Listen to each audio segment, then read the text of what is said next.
Buying a car should be one of the most exciting moments of your life. You get the keys, you smell that new car smell, or if it's used, you smell whatever the last guy was eating, and boom, freedom. But the truth is, for most people, buying a car is stressful, confusing, and sometimes feels like walking into a casino where the house always wins. That's why today we are breaking it down step by step, from figuring out what you actually need to doing your research, test driving, negotiating, and making sure you don't get scammed. By the end of this video, you'll know how to buy a car like a pro without overpaying, without getting ripped off, and without ending up with a clapped out lemon that spends more time on jack stands than on the road.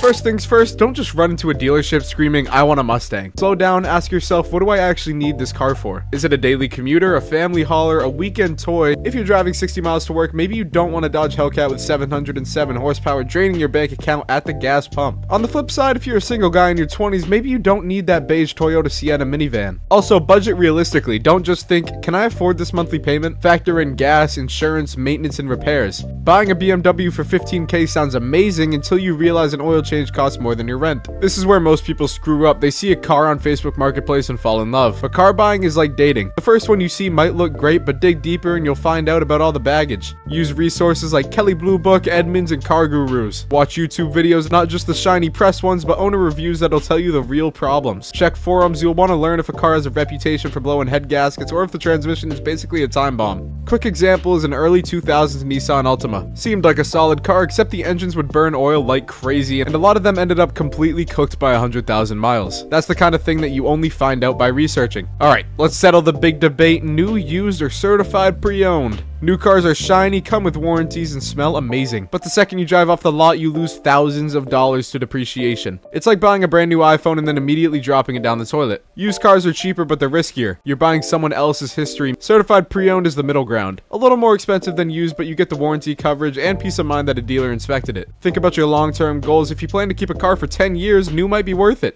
If you just need a cheap daily for the next couple of years, used is perfect. Here's the scary part: money. If you buy in cash, great. If not, you'll need financing. Don't get blinded by low monthly payments. Dealers love to stretch loans to 7 to 8 years to make it affordable. But over time, you're paying way more in interest and you might end up owing more than your car is worth. Rule of thumb, keep your car payment under 15% of your monthly income. If you make $3,000 a month, don't get stuck with a $600 car payment. That's how people end up eating ramen noodles in the backseat of their brand new Dodge Charger. And whatever you do, shop for financing before you go to the dealer. Your bank or your credit union will usually give you a better rate than what your dealer tries to push on you.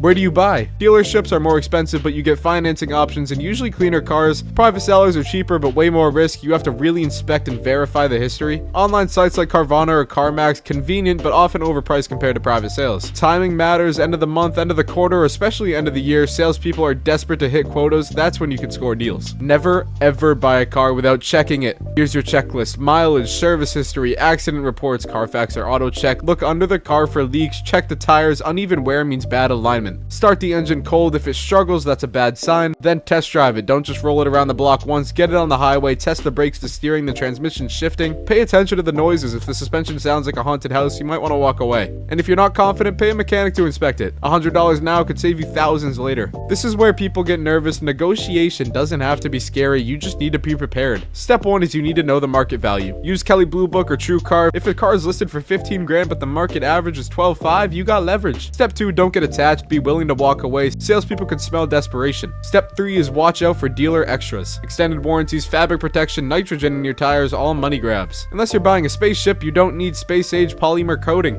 So let's wrap this up. Buying a car is not rocket science, but it does take patience, research, and a little bit of confidence. Figure out what you need, research the heck out of it, decide new, used, or certified pre-owned, budget smart, shop around, inspect carefully, test drive with purpose, negotiate without fear. Do all that, and not only will you save money, you'll get a car you actually love driving instead of one that drains your wallet and your sanity. And hey, if you want me to dive further into the biggest car buying scams and traps dealers pull, let me know in the comments, because I will make a video on it if you guys want it. You guys have a great rest of your day.